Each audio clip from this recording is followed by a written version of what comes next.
প্রত্যাহার করার জন্য আহ্বান জানাই।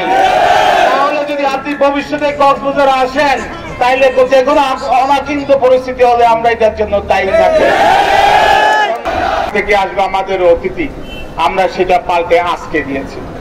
তো বক্তৃতায় দাঁড়িয়ে আমাদের নেতা, জাতীয় নেতা সালাউদ্দিন ভাই সম্পর্কে গুরুত্বপূর্ণ কথা বলেছেন।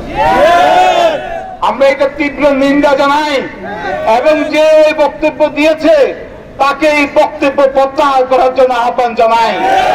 তাহলে যদি আপনি ভবিষ্যতে কক্সবাজারে আসেন তাইলে যে কোনো অনাচিন্ত পরিস্থিতি হলে আমরা এটার জন্য দায়ী থাকবো। এই যে বিএনপি যে উদার গণতান্ত্রিক দল, আপনারা দেখেন যে তারা এই গুরুত্বপূর্ণ বক্তব্য দিয়েছে। চকরিয়াতে তারা যেতে পারছে, রাস্তার দুই পাশে মানুষ হয়ে গেল তার প্রতিবাদে। সালাউদ্দিন সাহেব, আমরা এখান থেকে মনিটরিং করে তাদের উপর যাতে আঘাত না আসে, তারা যাতে বেইজ্জতি না হয়, অসম্মানী না হয়, আমরা তাদেরকে যাওয়ার ব্যবস্থা করে দিলাম। এটাই বিএনপি। আপনারা জানেন সরোয়ার্দী উদ্যানে একটা বিশাল সমাবেশ হয়েছে, ওইখানে 4 আনা পার্টি, 10 আনা পার্টি, সব পার্টিকে দাওয়াত দিয়েছে। যারা ওই যে জুলাই যারা আপনার স্বৈরাচার বিরোধী আন্দোলনের শরীর ছিল তাদেরকেও দাওয়াত দিয়েছে, আর যারা স্বৈরাচারের পক্ষে ছিল, নির্বাচন করেছে, তাদেরকেও দাওয়াত দিয়েছে। দুর্ভাগ্য আমরা দাওয়াত পাই নাই।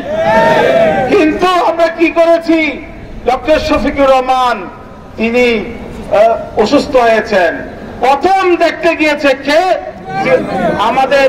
আমাদের তারেক রহমানের নির্দেশে, আমাদের দেশনেত্রী খালেদা জিয়ার নির্দেশে প্রথম ডক্টর শফিকুর রহমানকে হাসপাতালে দেখতে গিয়েছে আমাদের মির্জা ফখরুল ইসলাম আলমগীর।